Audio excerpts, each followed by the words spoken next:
Bonjour à tous, c'est Pafoum. Désolé de ne pas avoir mis de vidéo plus tôt, mais avec ces dernières mises à jour multipliées, toutes nos belles vidéos ont été effacées.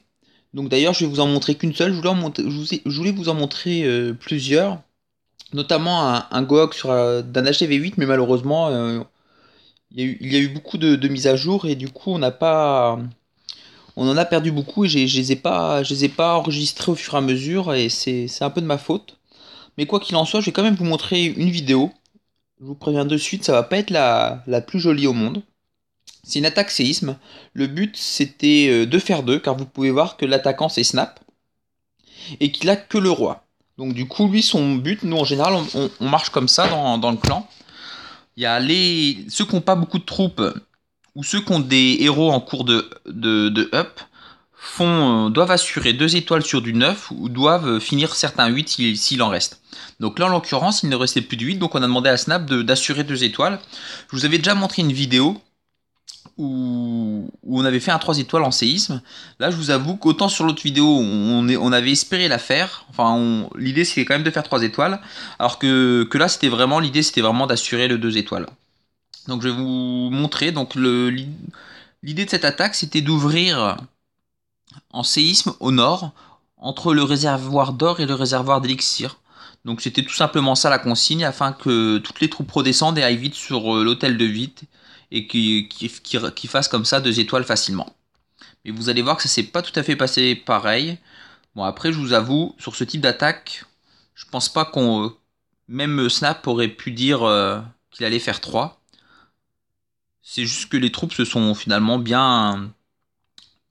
Enfin, se sont lancées correctement.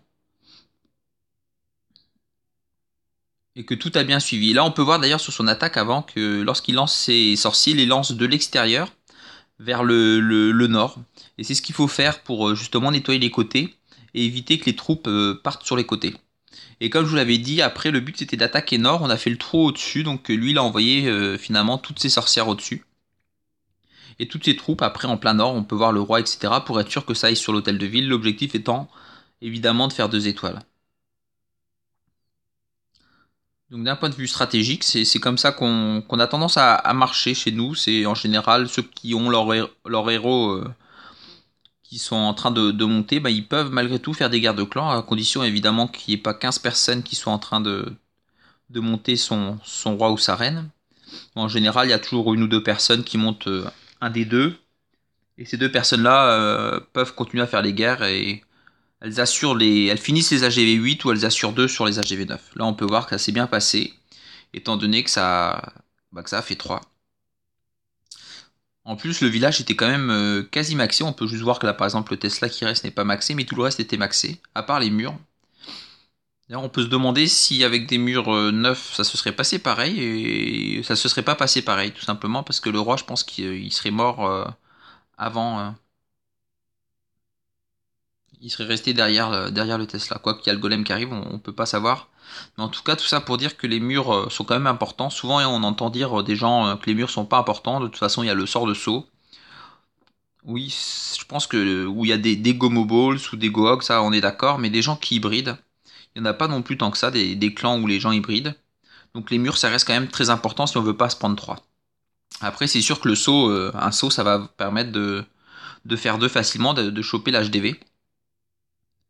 Mais à l'heure actuelle, de toute façon, je trouve qu'avec les nouveaux sorts noirs, faire 2 sur un village, c'est relativement simple, surtout avec les sorts de séisme.